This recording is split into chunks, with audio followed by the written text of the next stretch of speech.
Hey guys, welcome back to Vince-Vell Custom. So today I'm sharing with you a Bowen Designs Emma Frost White Queen statue repaint. Now, it's always good to work on some old Bowen statues every once in a while, the 1/6 scales. There's a lot out there in the wild. A lot of people still love these statues, and it's a lot of fun to bring them back to life because some of the factory paints on these are so-so. Like when I got this one in the mail and I actually opened it up, I could see the yellow tint in her skin that was really potent yellow. So it was like, and then the outfit's silver, so it really just looked off. I don't know if it's because it was old or maybe it was just a bad paint up at one time. I don't know, but I was asked to do a repaint, and I took it on because I think it would be fun and just to bring it back to life. And I never really did get to see this statue up close because, pictures don't always do justice with statues on, online. You can see a lot of good pictures, but sometimes like, it looks off. But once you get the actual sculpt in hand and you can really turn it around and look it up close, you can really see how well these statues are sculpted, and they are like, really good. So I was actually happy to work on this one. So we get a little bit closer and we'll kind of break down what it did. So it's Garage Kids Flesh Tones. I love their flesh tone paints. Really got the skin tone popped a little bit more now. It's not that yellowish factory paint. Tried to keep her a little bit pale as much as I could because I know she's not really like a tanned out female in the comics. She's more like pale skin. But I didn't want to go too pale and make it look like she's a zombie, so I tried to find that middle ground. I did some blue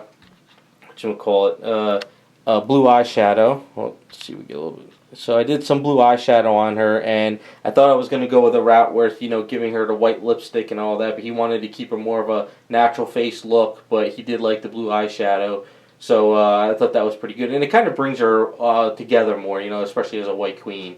One of the things he surprised me when he shipped it, but it's not a big deal, is he wanted to add this gem into here. So the way this was sculpted was it was flowing over her chest. So I sculpted some more hairs underneath of this this piece because the cape is one piece and the head's another piece and the body's a piece, and I think the arms are pieces. So it's all painted and glued together. So what I did is I filled all this in and I made this cape actually sit on her chest. So it's not like floating in the air doing nothing.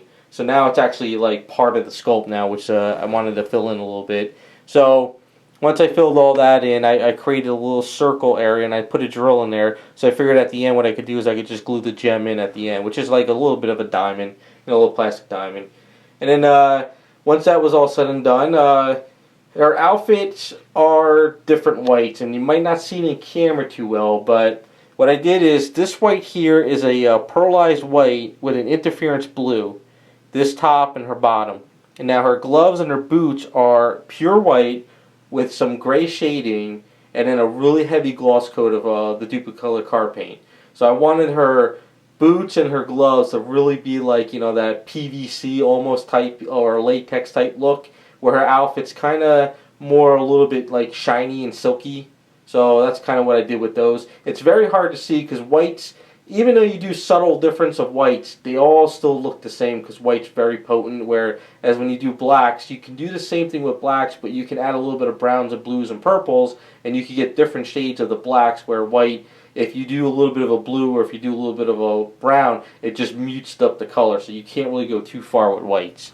But once all that was done, I did the cape last, and then the cape's got some really heavy interference in there. As you can kind of see, it's got some seashell look in it. So I wanted the cape to look a little silky, the outfit to kind of pop a little bit more, and then the hair is a lot of silkiness in the hair.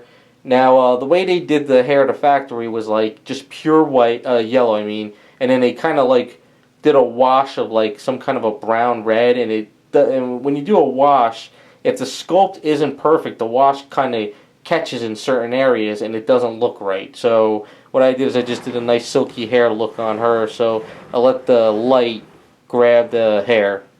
And then that's pretty much just a simple repaint.